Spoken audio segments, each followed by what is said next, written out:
Bismillahirrahmanirrahim. Assalamualaikum warahmatullahi wabarakatuh. Ya, jadi kami dari kelompok 10 akan menjelaskan materi yang berjudul Metodologi Studi Sejarah Peradaban Islam yang beranggotakan Gilang Ramadan, Fikri Maulidi Iksan, Iksran Ubaidillah, Eki Rahman Agustina.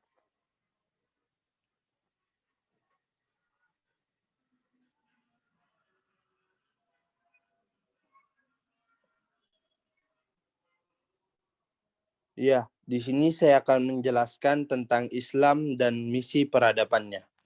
Pada ajaran-ajaran Al-Quran maupun nada sejarah hidup Nabi Muhammad SAW, maka Islam bercita-cita patuh masyarakat untuk mempercaya kepada Tuhannya, bermoral yang tinggi, tegak hukum, dan terdapat keadilan sosial.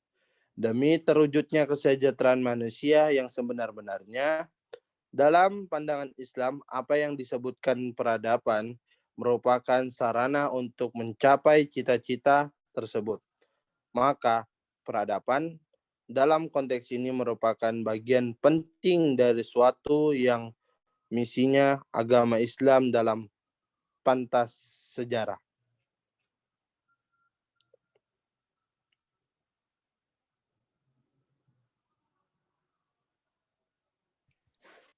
Selanjutnya, berdasarkan hasil penelitiannya, para ilmuwan barat seperti W. Montgomery Watt, Marshall G.S. Hudson, and John Overbold menyimpulkan bahwa rahasia di balik daya hidup umat Islam dan kegigihan mereka dalam mengambil peran-peran sosial tersebut disebabkan oleh kesadaran terhadap misi ketuhanan.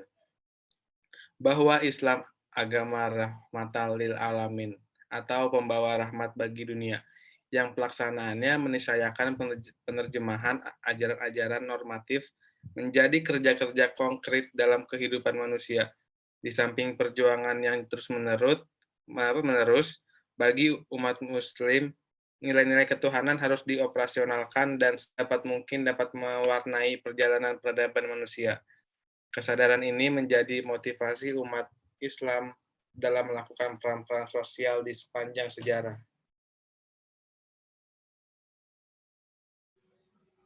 Definisi peradaban dan kebudayaan Islam. Sebagian kecil para ahli seperti A.B. Taylor menekankan aspek-aspek persamaan yang terkandung dalam pengertian kedua kata, peradaban dan kebudayaan, yaitu keseluruhan yang kompleks dari kehidupan masyarakat manusia yang meliputi pengetahuan, dogma, seni, nilai-nilai moral, hukum tradisi sosial, dan kebiasaan yang diperoleh manusia sebagai anggota masyarakat.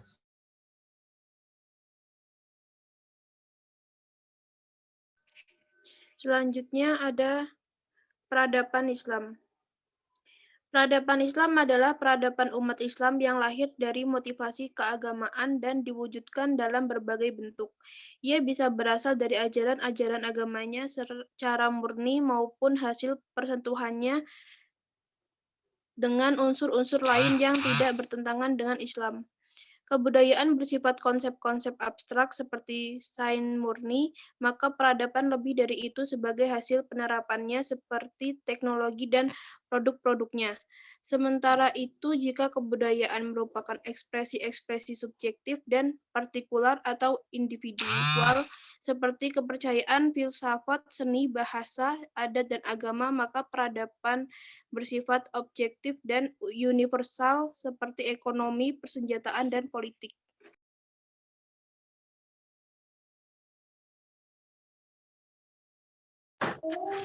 Jadi prioritas peradaban Islam prode klasik. Jadi di prode klasik ini terbagi menjadi 3 fase dari berlangsungnya 600 sampai 1258 Masehi. Yang pertama ini penyiptaan komunitas Islam di Arabia. Yang kedua ini penakluknya Timur Tengah oleh muslimin dan muslimat. Yang ketiga, nilai Islam merubah mayoritas Timur Tengah. Nah, ciri-cirinya berpaduan dan peradaban Islam ini dengan Timur Tengah. Dan pola ekonominya juga dengan monoteistik.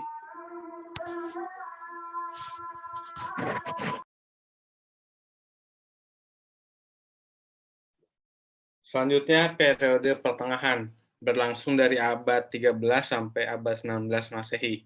Ciri-cirinya adalah yang pertama, era penyebaran global masyarakat Islam, lalu Islam menjadi agama masyarakat Asia Tengah dan Balkan.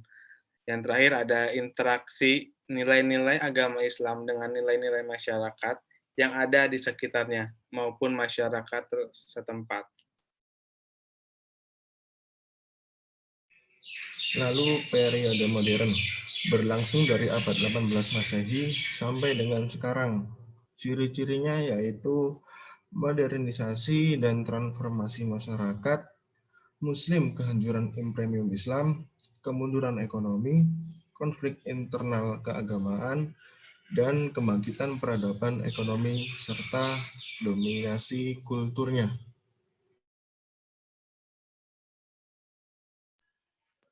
Lalu ada metode studi peradaban Islam. Untuk menghindari kesalahan-kesalahan dalam mempelajari sejarah Islam, khususnya peradabannya, maka berikut disampaikan beberapa pendekatan dan metode studi sejarah. Yang pertama, mempelajari sejarah hendaknya memperhatikan 5 unsur yang mesti ada dalam studi sejarah. Kedua, sejarah adalah fakta sekaligus realita dari sesuatu yang bersifat empirik objektif, bukanlah sesuatu yang bersifat normatif. Terus yang ketiga, meskipun belajar sejarah membutuhkan suatu deskripsi terhadap fakta-fakta, tetapi tidak kalah penting adalah penafsiran atau pemaknaan fakta-fakta dimaksud dengan pendekatan analitis kritis. Pendekatan ini dimaksudkan untuk menemukan hikmah pembelajaran, bahkan teori-teori yang mungkin dibangun dari suatu peristiwa sejarah.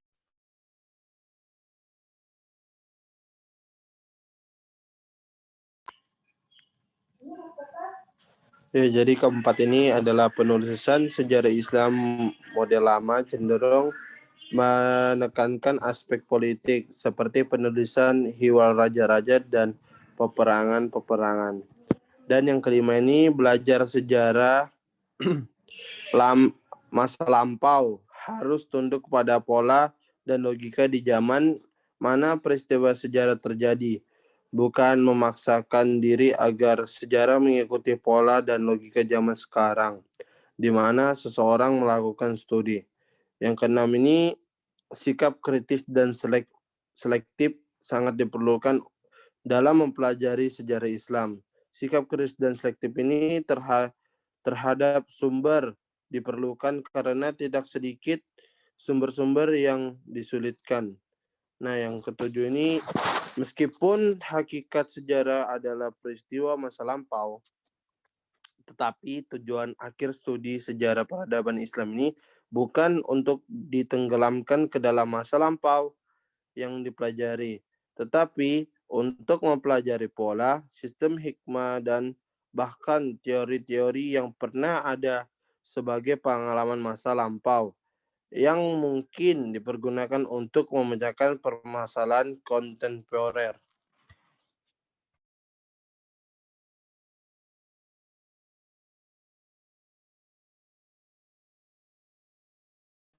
Lalu selanjutnya model studi sejarah peradaban Islam. Salah satu model pengkajian dalam menggunakan pendekatan analisis komprehensif. Dalam model ini, sejarah peradaban Islam direkam tidak hanya satu aspek politik saja, misalnya, tetapi juga aspek-aspek lain seperti sains, intelektual, dakwah, pemerintahan, ekonomi, seni, bahasa, kemasyarakatan, dan unsur-unsur kebudayaan yang lain secara bersamaan. Selanjutnya, model yang dimaksud dapat dilakukan dengan menekankan penjelasan secara kronologis dari peristiwa-peristiwa sejarah, dalam arti tidak menggunakan urutan tahun peristiwa serta sistematika yang lazim dalam penulisan sejarah yang sering kita jumpai, namun menggunakan metode kasus. Nah, selanjutnya model yang lain adalah mengkaji sejarah peradaban Islam dengan menentukan tema-tema tertentu, misalnya tema politik, moral, intelektual, atau tema-tema yang lain dibahas sendiri-sendiri. Data yang digali dan dianalisis diutamakan dan difokuskan pada tema yang dikaji, atau tema lain yang berkaitan erat dengan tema tersebut. Oke, itu dia presentasi dari kelompok kami. Jika mungkin ada pertanyaan, silakan tulis di kolom komentar. Sekian, terima kasih. Assalamualaikum warahmatullahi wabarakatuh.